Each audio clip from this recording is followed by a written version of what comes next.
व्यवस्था सर्वान सदा सर्वदा जानीते एक पद पुत्र क्षमता सर्वज्ञ पिछले सर्वज्ञा जनी स्वामी परिभाषा कैसे पूछा। अब आगे चलेंगे जी। महाराज जी मति शुद्ध में और एक बार डिफरेंस बता दीजिए। मति शुद्ध में हाँ, मति ज्ञान जो है वैसे तो इसमें भी आना चाहिए आगे। मति ज्ञान जो होता है ना, वह मति ज्ञान जैसे उसके अवग्रही अवयव धारणा के होते हैं। तो ये सामान्य कहना चाहिए कि पहले प्रथम स्टेज में होता मति ज्ञान। फिर कोई भी चीज़ को गहराई से जानना तो शुद्ध ज्ञान। जैसे तुमको हमने कहा कि ये घट है, घट कहा तो तुमने घट सुन लिया। अब घट में पानी भरा जाता है, मिट्टी से गोल होता है, मिट्टी का होता है। आप ये गहराई में गए, शुद्ध ज्ञान हो, ये शुद्ध ज्ञान हो। और भी शुद्ध ज्ञान गहरा हो रहा है। उन्हें घट लाओ, तुमने कह दिया घट लाओ तो पीने का घट लाओ। अब तुमने ऐसा ऐसा कर दिया घट लाओ तो घी का घट लाओ।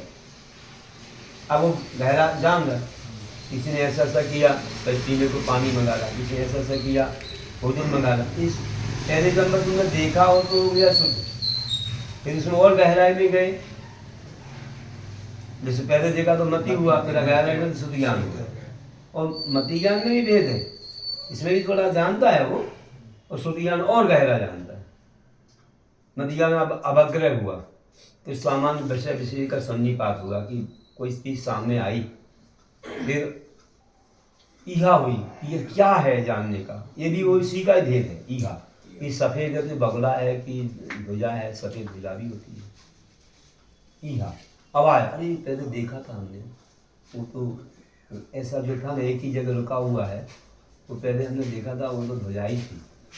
और पहले मैंने कहाँ देखी थी, कैसे देखी थी, क्या था, वो झोल रूप जो ज्ञान हो गया उसी जैसी ये लग रही है तो धारणा हो, फिर अब नहीं भूलेंगे।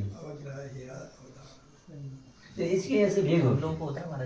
तो रोज ही हो रहा है, सबको हो रहा है। मति ज्ञान तो अगर सम्यक तो नहीं है तो मिथ्या रूप हो रहा है। मति ज्ञान तो होता है, मति शुद्ध ज्ञान तो सब जीवों के रहते ही है, चाहे एक इंद्रिय चाहे कोई भी जीव। इन दो ज्ञान के बिना कोई जीव है नहीं। ये ज्ञान कभी होता नहीं, कम से कम दो। अवधि ज्ञान थोड़े पुण्यवानों को होता है, कभी कदाचित पंचम काल में होता है, लेकिन सबको नहीं होता। अभी तो कोई देखने में आता नहीं। इतनी घटना हो जाती कौन बताता है, इतना ज्ञान नहीं।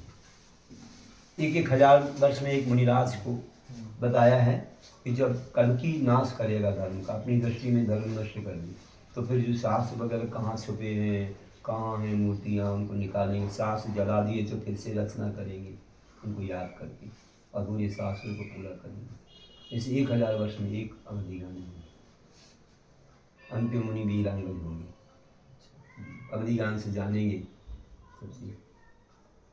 तो ऐसे मतलब होते हैं, लेकिन बहुत दुर्लभ होते हैं। तिरंचों में तो आप कोई देखेंगे ही नहीं जैसे मान।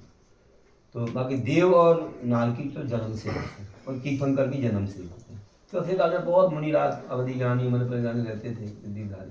नारियों को भी महाराज अवधि ज्ञान होता है। नारियों को भी अवधि ज्ञान होता है। जन्म नहीं होता है, जन्म लेते ही होता है, लेकिन थोड़ा ज़्यादा सीमा वाला नहीं होता, थोड़ा सा रहता है। और उसी से तो व्यार स्मरण करके वो लड़ते बैठते हैं।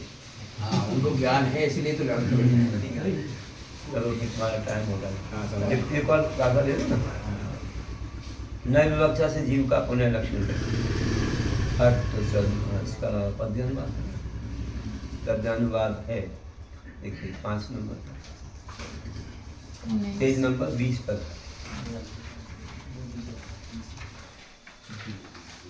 कल अपन ने कर दिए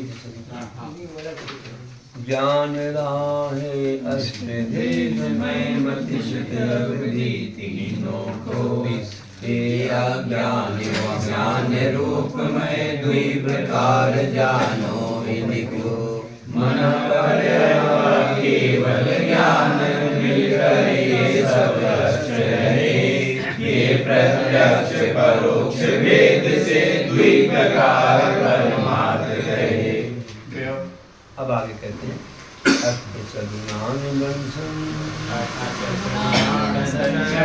सामन्नं जीवलक्षणं मणियं व्यवहारा सुगणया शुद्धं पुण्यदंशनं नाणम् अर्थसचनानुबन्धनं सामन्नं जीवलक्षणं मणियं